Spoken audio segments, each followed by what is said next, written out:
Shalom L'Chaim, Judea Black, purified drinking water, or should I say, Judea Black, Shalom L'Chaim, purified drinking water. They got it as up there. I got it as right here. You know what I'm talking about? Okay, so what I said the last video, this was the last like kind of religion thing. I don't want to base everything on religion and keep going up and down, because my waters are religious. They are real deal Holyfield. They are what they say they are. They do what they say they do, and they're from where they say they're from. And I second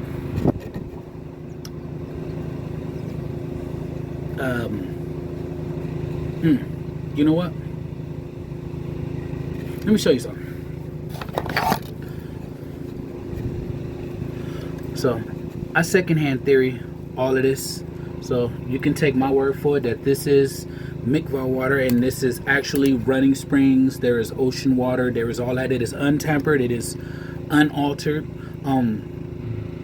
But it is drinkable. That's gonna fuck with you.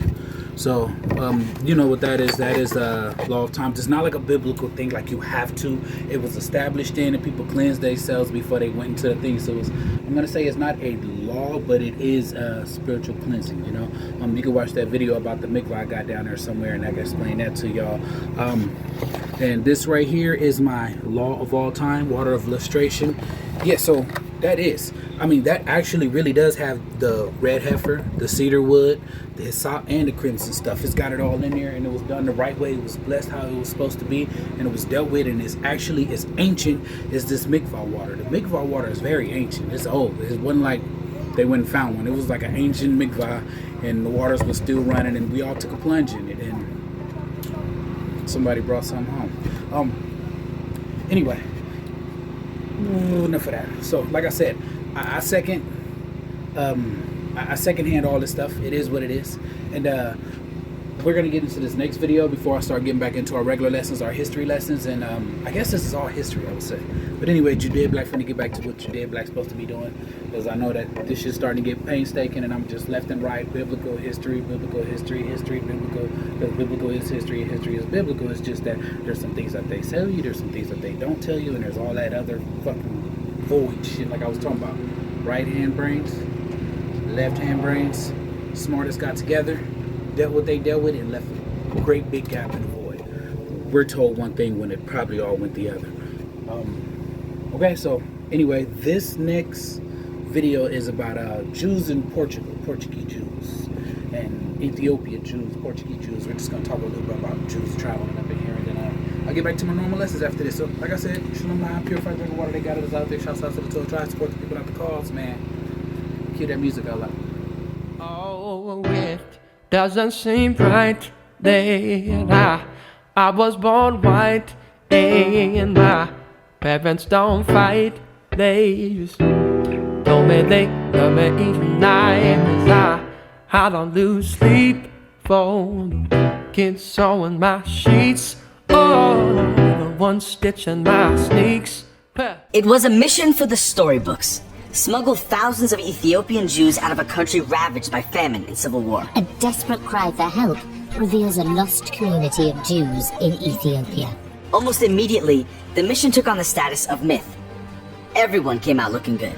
The Jewish state, which stopped at nothing to bring its people home, the Mossad agents, who risked their lives to save fellow Jews, and the Ethiopian Jews themselves, who trekked thousands of miles across the desert in the hope of reaching Zion. It's a good story, but it's also incomplete, because this version leaves out the broken promises, the secret agreements, and the tenacity of an ancient community in the face of unimaginable danger. So what really happened to bring Ethiopian Jews to Israel?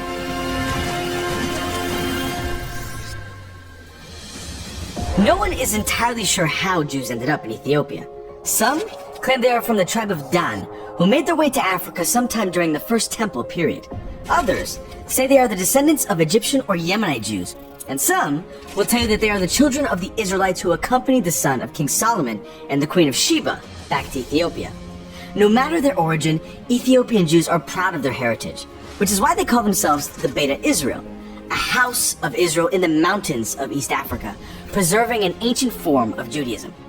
In our consciousness, we have who is a Jew, what is a Jew, and never we stop to see Ethiopian Jews from their perspective.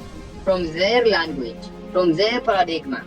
Because of their near total isolation from other Jewish communities, they believed that they were the only Jews in the world.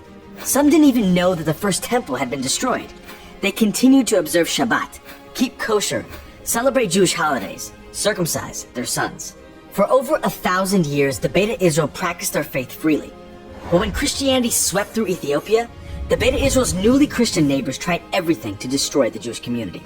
Massacres, forced conversions, enslavement, isolation. And they gave the community an ugly nickname, one that has followed them to this day.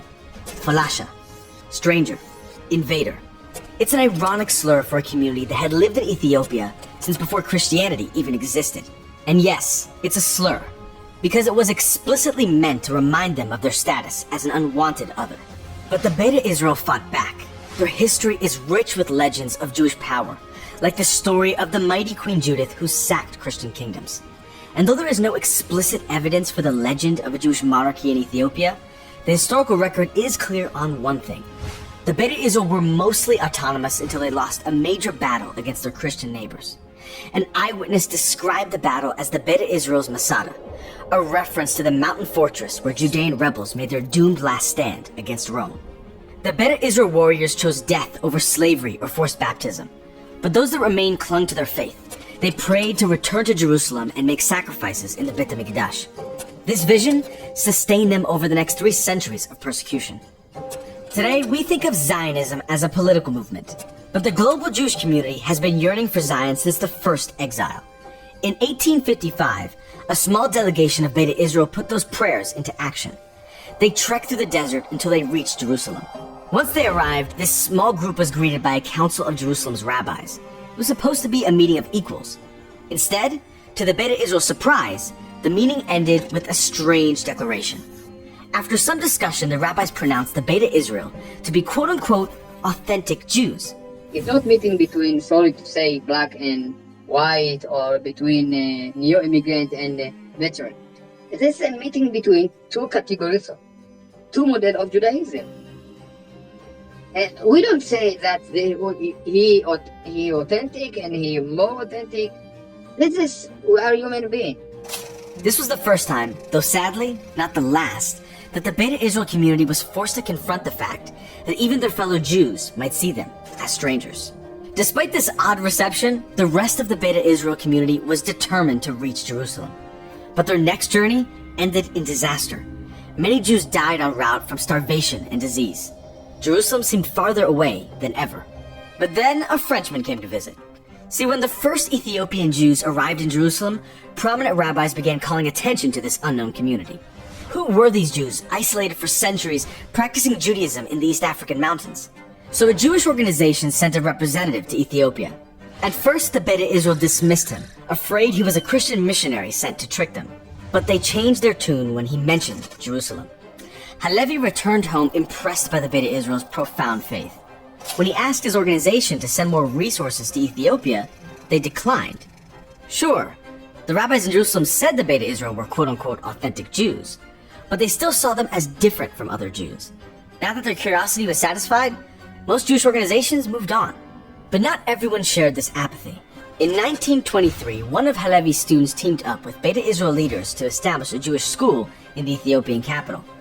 Boys and girls alike flocked to the school, eager to soak up as much knowledge as they could.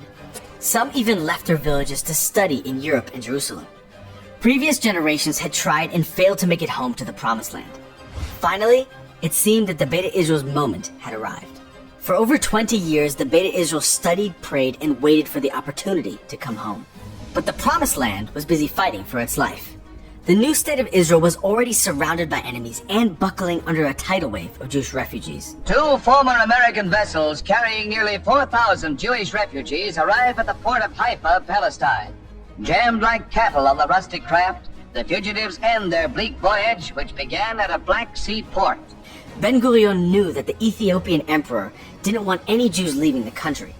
So because he wanted to maintain good relations with Ethiopia, he didn't insist that the Beta Israel be allowed to come home. But no one asked the Beta Israel what they wanted, so they took matters into their own hands. Some young, healthy Jews made the grueling trek to Israel. But not everyone could risk the 2,000-mile journey. Anti-Jewish persecution was getting worse. The Beta Israel were caught between two very bad choices: stay put and suffer, or walk to Israel, risking death with every step. Beta Israel leaders begged the emperor to do something about the constant persecution. He didn't, so they turned to any Jewish organization that would listen. And some did, sort of. Jewish institutions sent money and doctors. They established schools and agricultural settlements. But Ethiopian Jewish leaders had had enough of these half measures. They wanted one thing and one thing only: to return to Zion. But Zion didn't want them. Some in the Knesset believed that these poor immigrants would be a drain on Israel's resources. Others were concerned that the Beta Israel weren't really Jews. In 1973, Israel's Minister of Interior even tried to deport the handful of Ethiopians who had braved the dangerous journey to Israel. Why you telling me that I am not Jewish? And the third generation, they are very proud. They know who I am. They know I am Jewish. I know I am. I never can feel inferior about my identity, about my Masoret. It was only when Israel's Sephardic chief rabbi declared the Ethiopian Jews to be fully Jewish that the tides began to turn.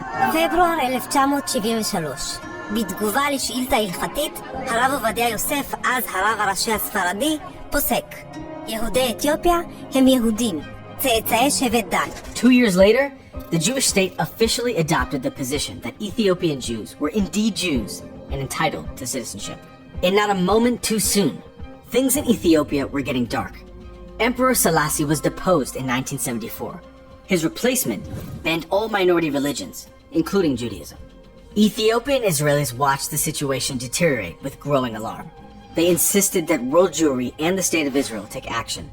American Jews matched their efforts. So Israel sold weapons to Ethiopia's new leaders, hoping they'd allow the Beta Israel to emigrate. But when news of the arms deal leaked, the Ethiopians backed out, afraid of alienating their Arab allies. The Beta Israel were now stranded in an increasingly hostile country. Boys as young as 12 were taken from their families to serve in the army. Jews were harassed, monitored, and tortured for the information if they tried to leave. Things were bleak, but the Beta Israel had an advocate. Freddie Aklund spent years trying to raise awareness of his community's plight. The Ethiopian government was not a fan, so he fled to Sudan, where he contacted the Mossad. והוא יוצר קשר עם המוסד, ומשם בעצם נשלח איש מוסד לחפש ולפגוש את פרדה. He had a crazy idea. He'd bring Jews to Sudan, the Mossad would take it from there. Easier said than done. When the Israelis decided that the Ethiopians were indeed Jews, one of the 12 lost tribes of Israel, they realized that they're going to have to smuggle 20,000 people out of East Africa, a region almost universally hostile to Israel. It was an almost impossible task.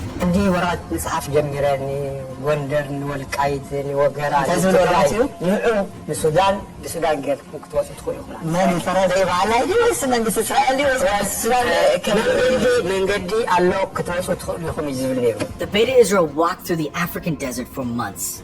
Their route became a graveyard. Thousands fell to disease, starvation, and horrific violence. Parents buried children. Sisters buried brothers. And then, grieving, orphaned, and exhausted, they kept going. There was nothing left for them in Ethiopia. If they could just make it one more step, one more mile, one more day, they'd reach the promised land at last. They had one more challenge before they could reach Israel. They had to survive the Sudanese refugee camps.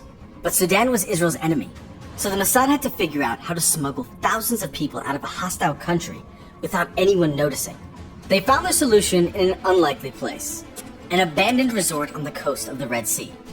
What happened next is the stuff of Hollywood thrillers. No, literally, there's movies about this. Mossad agents set up a fake diving school on the Sudanese coast. The wealthy tourists who flocked there had no clue that their friendly European instructors were smuggling thousands of Jewish refugees out of the country on rubber boats. The mission wouldn't have gotten off the ground if not for Beta Israel operatives, like Freddie Aklund, who volunteered for a highly dangerous job. The refugees couldn't walk from Ethiopia to the Sudanese resort without instantly blowing the Mossad's cover. So they waited in Sudanese refugee camps for fellow Beta Israel to lead them to the diving school under the cover of darkness. At times, it seemed that the only thing keeping the mission going was a heavy dose of Israeli chutzpah. An Israeli politician blew the Mossad's cover, forcing the team to abandon the resort in the middle of the night. Not rest for a while. until all our brothers and sisters from Ethiopia will come safely back home. The Israeli agents that remained in Sudan were smuggled out of boxes labeled U.S. diplomatic mail. The Mossad had to find a place to transport the Beta Israel by air. 8,000 Ethiopian Jews arrived in Israel this way. After 2,000 years, a dream has come true. They have arrived in the promised land. But many more Beta Israel remained in Ethiopia, which was now racked by famine. Only the young and strong could make the trek to Sudan. Once in Israel, they became known as orphans of circumstance, separated from their families back in Ethiopia. But they weren't helpless. With the support of the larger Ethiopian Israeli community, they pressured the Israeli government to bring their families home. The Israeli government finally okayed the mission. For 36 hours, Ethiopian Jews, American Jewish activists, and Israeli pilots worked non-stop to airlift more than 14,000 Ethiopian Jews to Israel. Today, the story of the Ethiopian Aliyah is presented as a triumph, proof of the Mossad's cleverness and daring, of the Israeli government's insistence on bringing every Jew home. But this version of the story leaves out the contribution of the Beta Israel themselves. They organized and protested. They reached out to the Mossad and led their fellow Jews through the desert. They sacrificed everything to make it to the Holy Land. So yeah, this is a story of courage, of endurance, of deep faith and love for the Jewish homeland, of struggle and hardship and sacrifice. It's also a story of the struggle for Jewish unity. 3 communities had to work together. The Beta Israel did everything in their power to come home. North American Jews advocated tirelessly on their behalf. Israeli agents risked their lives behind enemy lines for their fellow Jews. In a way, the real story of the Ethiopian Aliyah started thousands of years ago. And it's one that we're still writing today. Beta Israel members want Israel to give them a visa to immigrate, but some in Gondar have been waiting more than 20 years. This isn't an easy story to write. Jewish identity is complicated, and Israel isn't a perfect country. The Jewish state is still figuring out how to build a society that embraces all Jews without discrimination, disparities, and racism. Meanwhile, thousands wait in Ethiopia for their chance to come home, their opportunity to write their own story in the Jewish state.